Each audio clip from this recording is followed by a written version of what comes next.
Avez-vous utilisé de l'EPO pour améliorer vos performances? Yes. Avez-vous eu recours à des transfusions sanguines? Yes.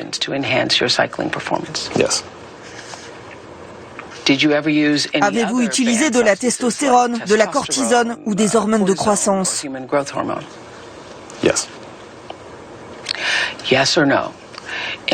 Oui ou non, vous êtes-vous dopé lors de vos 7 victoires dans le Tour de France? Yes. C'est l'histoire d'un physicien hongrois, un coureur amateur contrarié dans sa vocation de devenir professionnel et qui, pour lutter contre le dopage, met au point un vélo à moteur. Il achève son prototype en septembre 98 c'est-à-dire 10 mois avant que Lance Armstrong gagne son premier Tour de France. Il y a un intermédiaire qui se présente, qui voit le prototype et qui dit « Attends, laisse-moi faire, je te donnerai des nouvelles ». Quelques mois plus tard, Varias reçoit 300 000 $, et quelques mois plus tard, 2 millions de $, avec le prix du silence. On lui dit, ben voilà, mais pendant 10 ans, tu fais rien, tu fabriques rien, et tu oublies. Alors oui, c'est aussi une révélation qu'on va mettre sur la table ce soir et qui pourra peut-être faire un petit peu de bruit, mais c'est vrai qu'on en parlait depuis 2010, et puis Stefano Vargas nous a, à notre demande, sorti quelques-unes de ses archives, et on va en voir des images. En fait, il travaille, et il a des prototypes depuis 1998. Ouais. Voilà, regardez ces images. C'est un moteur hydraulique à l'époque, assez lourd, plus de 3,5 kg, construit en 98, mais très puissant et surtout très silencieux. C'est ce qu'on lui avait demandé à l'époque. Voilà, écoutez la suite, c'est une petite devinette. Plus vite, on gagne en vitesse, surtout avec une cadence élevée parce que ça améliore le système. C'est-à-dire, Stefano, quelqu'un qui pédalerait vite dans une côte, le système fonctionne mieux. Si on a une cadence de pédalage très importante. Oui, exact. On en a vu comme ça dans les années 99-2000. Tout le monde a vu ça, mais ce n'est pas prouvé. Attaque de Lance Armstrong pour défendre son maillot jaune. Maillot est revenu, Ulrich aussi, les autres. Oh, chute, oh non, chute d'Armstrong avec maillot.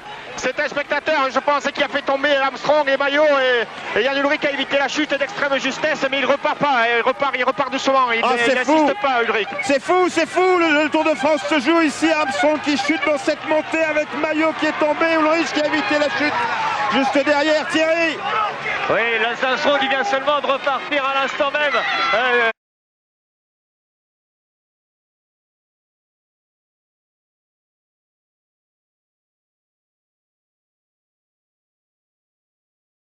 Qui est reparti en danseuse, qui a été poussé comme il le fallait par son mécanicien. Il est tombé sur le côté, c'est un spectateur qui a fait tomber les deux coureurs. Les spectateurs sont trop près.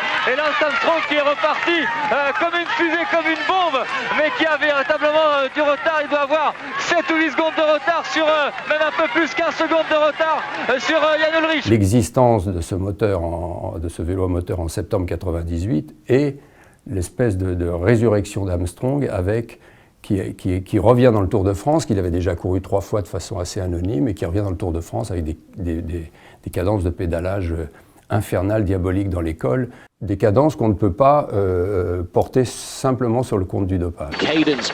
Ullrich uses a monster gear, a huge gear. He is a powerhouse of a man, where on the other hand, Armstrong is very supple, pedals at around about 100 RPM. That strange little nervous move that he's had every time I've seen him ride a time trial. Que bueno, pues sobre el perfil parecía que buena contralora la va a hacer, ¿no? Pero yo creo que al igual que Fernando Escartín, posiblemente mejor la de Escartín, pero sobre todo esa segunda parte de la contrarreloj es bastante llana, bastante más para especialistas. Vorne Lola Rus, keine 50 Meter Vorsprung auf Lance Armstrong. Der kommt damit wirklich auf Riesengeschwindigkeit heran. Gauthier et Escartín sont passés à 1,05.